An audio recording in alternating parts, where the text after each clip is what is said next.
projeto Academia Unibrasil promove a vinda à instituição de pessoas que, pela história pessoal e profissional, tragam conhecimento e inspiração à comunidade acadêmica e instiguem ao pensamento, ao debate das grandes questões contemporâneas.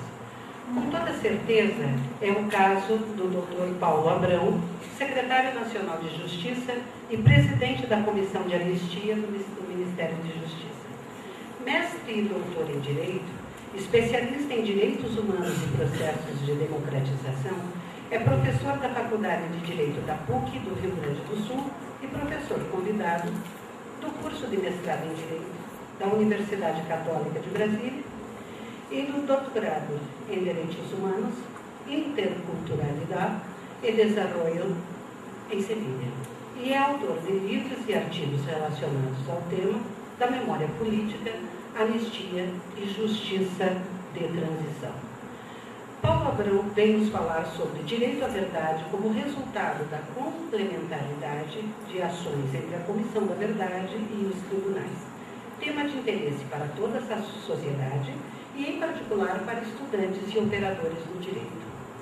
Nas palavras de nosso palestrante, a Comissão da Verdade é um mecanismo privilegiado da justiça de transição e ajudará a romper a cultura do silêncio e do sigilo, ainda hoje existente no país. O Brasil nunca teve uma tradição de sistematização e enfrentamento da violência. Até agora, trabalhamos com a lógica da responsabilidade estatal. A Comissão da Verdade, que não tem o propósito de fazer reparação, tem a tarefa de fazer e trazer a todos nós as responsabilizações individuais. Esperamos que a verdade nos liberte. Pelo menos que nos liberte do peso de coexistir com essas histórias terríveis de pessoas torturadas e mortas, sem que os torturadores e assassinos sejam responsabilizados e, em muitos casos, sequer identificados. Não vamos permitir, não podemos permitir que esses fatos se repitam. Para isso é essencial que sejam esclarecidos. Um axioma psicanalítico é que a verdade se diz. Não como exortação moral a que a digamos, mas significando que cedo ou tarde a verdade dirá a si mesma. Fatos sufocados virão à tona de algum modo. Tratando-se de países e não de indivíduos, a questão é mais complexa, até por envolver geralmente um número muito grande de pessoas e interesses. No caso de crimes cometidos pelo Estado contra cidadãos, principalmente crimes de sangue, o levantamento dos fatos é sempre dificultado por reações de toda a ordem e só pode ser concretizado eficazmente a partir da ação do próprio Estado. É o que se espera que ocorra com a instalação da Comissão da Verdade e é para isso que temos a honra de receber o Dr. Paulo Abrão.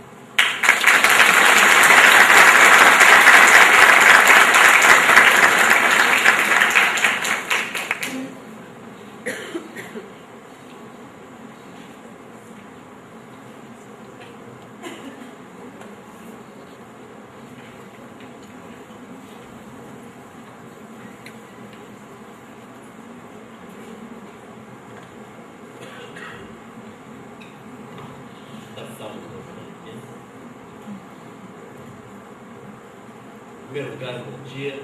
Eu agradeço a honra que eu recebi da Unibrasil. Primeira vez que eu estou nessa instituição. E estou impressionado com a sua pujança, com a sua organização acadêmica, com a força estudantil que ela possui, esse auditório lotado, com os nossos estudantes de graduação e pós-graduação. Fico muito honrado de estar aqui hoje, junto com os professores Xixo, o professor Brênison, a professora Carol Brunner, que são amigos pessoais. Eu agradeço muito o convite, muito honrado por ele. E, ao mesmo tempo, agradeço e homenageio aqui os nossos representantes, ex-perseguidos políticos que aqui estão, membros do Grupo Tortura Nunca Mais, e que a quem eu presto as minhas maiores homenagens, em razão da sua história de vida. O tema que nós vamos tratar é um tema muito caro para toda a nossa sociedade. Nós estamos vivendo um momento único na sociedade brasileira. Um momento, como aqui já referimos, onde pela primeira vez na nossa história, o Brasil resolve e decide sistematizar as graves violências de Estado produzidas num determinado momento da nossa história. A cultura do brasileiro é a cultura do esquecimento, é a cultura do brasileiro como o homem cordial, o brasileiro como o sujeito que, por jeitinho, resolve os seus maiores dramas, resolve os teus problemas mais graves e não enfrenta as causas diretas da replicação de um ambiente de violência, de um ambiente de violação aos direitos humanos, de um ambiente de ampliação de perspectivas e culturas autoritárias nas nossas relações sociais, que são presentes em diferentes níveis da nossa condição social. A cultura autoritária que ainda está presente nas nossas famílias, a cultura autoritária que ainda está presente nas nossas escolas, a cultura autoritária que ainda está presente nas nossas empresas, a cultura autoritária que ainda está presente no nosso Estado, nos agentes da segurança pública, a cultura autoritária que está presente na relação entre homens e mulheres pela cultura machista. É o enfrentamento dessa cultura autoritária que é o pano de fundo da discussão e do momento em que nós vivemos hoje. A simples possibilidade de rejeitar a tradição de não termos enfrentado os crimes ou os dramas concernentes à escravidão no Brasil.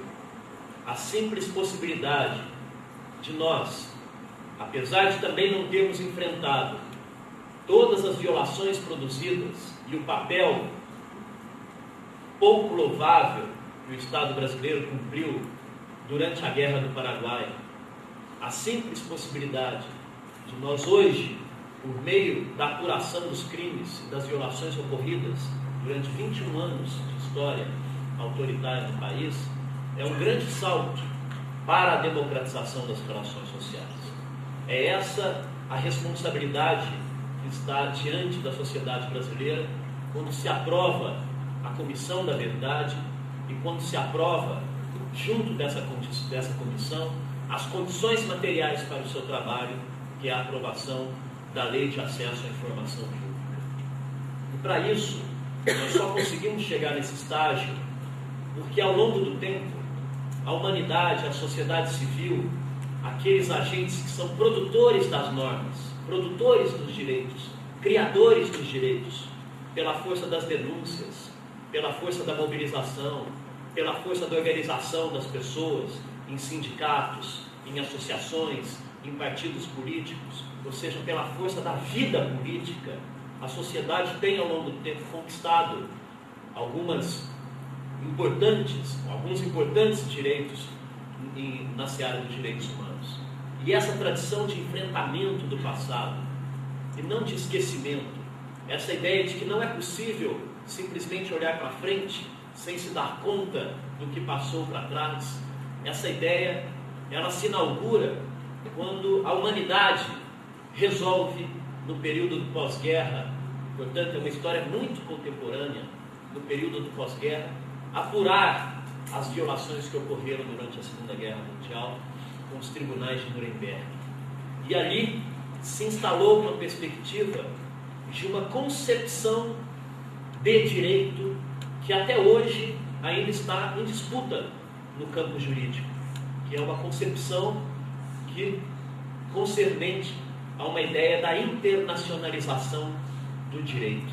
Foi quando nós resolvemos, por meio de tratados e convenções internacionais de direitos humanos, repelir determinadas práticas e assumir para nós mesmos a ideia de que quando uma violação ocorre a qualquer cidadão do mundo, seja quando for, seja onde for, seja por quem for, essa lesão, essa violência, estará atingindo a qualquer uma das pessoas em qualquer outro lugar. Essa concepção de direito, esses tratados e convenções internacionais se inauguram, portanto, no pós-guerra e pouco a pouco vão se espraiando em cada um dos cantos do mundo e a sociedade vai tentando internalizar esses princípios e esses preceitos nas suas ordens jurídicas internas, nas suas ordens jurídicas nacionais. No caso específico da América Latina, no caso específico do nosso país, e que não deve ser lido a parte das ditaduras que ocorreram na Argentina, no Chile, no Uruguai, no Paraguai, no Peru, pois todas elas ocorreram segundo um contexto histórico específico, que é o contexto da Guerra Fria, da disputa que estava instalada no mundo, na bipolaridade, onde duas grandes nações disputavam influência geopolítica e, portanto, estimularam especificamente a instauração de ditaduras dentro da América Latina, e esses países evidentemente têm responsabilidade pelas violências que aqui foram produzidas. Esse ambiente de Guerra Fria, quando a sociedade latino-americana começou, pela força da sua criatividade e da sua mobilização, a criar instrumentos novos de enfrentamento desse legado de violência, se inaugura um novo campo da discussão em torno do conceito de justiça, que é a ideia de justiça de transição. E o que é a justiça de transição? Ela nada mais é do que um conjunto de mecanismos que a sociedade ao longo do tempo foi conquistando para dar conta do legado de violência do passado. Esses mecanismos têm sido distintos. As sociedades têm utilizado de comissões da verdade, da instauração e criação de comissões da verdade, para que possam ser apuradas as violações, para que, superadas as condições da censura, da ausência de liberdade, a sociedade pudesse ter acessibilidade àquilo que ao longo do tempo foi escondido, àquilo que ao longo do tempo foi inacessível, aquilo que ao longo do tempo não foi possível se conhecer, até mesmo para se dar conta das condições em que as pessoas viviam e cresciam. E essa ideia das comissões da verdade, elas se fortalecem pela experiência latino-americana, pela experiência argentina com a criação da CONADEP, posteriormente com a experiência chilena com a Comissão Wallen, e que foi sendo disseminada hoje como um instrumento privilegiado para o enfrentamento dessa violência e que começa a ser replicada e passou a ser replicada em vários campos da sociedade e que inclusive são utilizadas nos países da